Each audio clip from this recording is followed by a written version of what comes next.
안녕하세요. 저는 30대 직장인으로 오는 9월 전세 기간이 끝나는데 확정일자에 대해 궁금한 게 있어서 문의드립니다.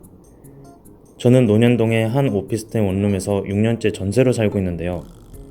원래 전세 계약서는 2년마다 쓰는 걸로 알고 있지만 저는 집주인과 합의해서 그냥 맨 처음 전세 계약서 조건 그대로 지금까지 살고 있습니다. 집주인이 전세금을 올려달라고 하지 않아 계약서를 다시 쓸 필요가 없었던 거죠. 그런데 이번에 같은 오피스텔에 다른 원룸으로 이사를 가게 됐는데요. 집주인이 소유하고 있는 원룸이 여러 채가 있는데 저는 202호에 살다가 203호로 이사 가야 합니다. 202호나 203호 모두 집주인은 똑같은데요. 이런 경우도 전세 계약서를 다시 쓰고 전입 신고를 다시 해야 하나요? 확정일자 도장도 다시 받아야 하는지 궁금합니다. 전세를 살다가 같은 오피스텔의 다른 원룸으로 이사 가거나 같은 아파트, 같은 동의 다른 집으로 이사 가야 하는 경우가 종종 있죠. 이럴 때 확정일자를 굳이 다시 받을 필요가 있나 하고 귀찮게 여기는 분들이 많은데요. 이랬다간 큰일 납니다. 문의 주신 202호와 203호를 예로 들어보자고요. 의뢰인이 원래 살던 202호에 계속 사는 거라면 동일 조건으로 임대차 계약, 즉 전세 계약이 갱신되는 것이므로 당연히 전입신고나 확정일자를 다시 할 필요는 없습니다. 그런데 202호에서 203호로 이사 가는 것이라면 집주인이 똑같다고 해도 전세 계약서를 반드시 다시 써야 합니다. 그리고 203호를 기준으로 전입신고를 하고 확정일자도 새로 받아야 합니다. 이렇게 전세 계약서를 다시 쓰고 전입신고와 확정일자도 다시 하는 것은 세입자의 대항력 때문입니다. 대항력이란 전세 세입자가 제3자에게 권리를 주장할 수 있도록 보장해주는 법적 효력을 말하는데요.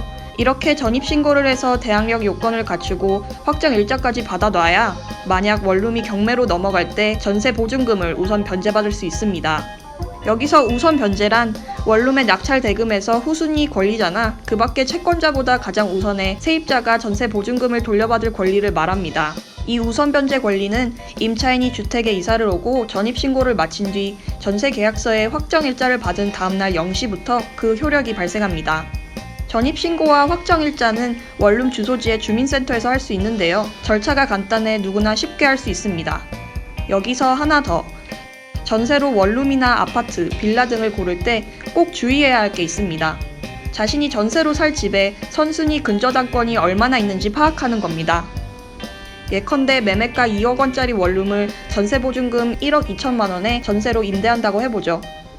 그런데 이 집에 이미 선순위 근저당권으로 1억 5천만 원이 설정돼 있다면 이 집이 경매로 넘어갈 경우 낙찰가를 매매가인 2억 원이라고 가정할 때 2억 원 빼기 1억 5천만 원은 5천만 원으로 전세보증금 1억 2천만 원을 전액 변제받기가 어렵게 됩니다.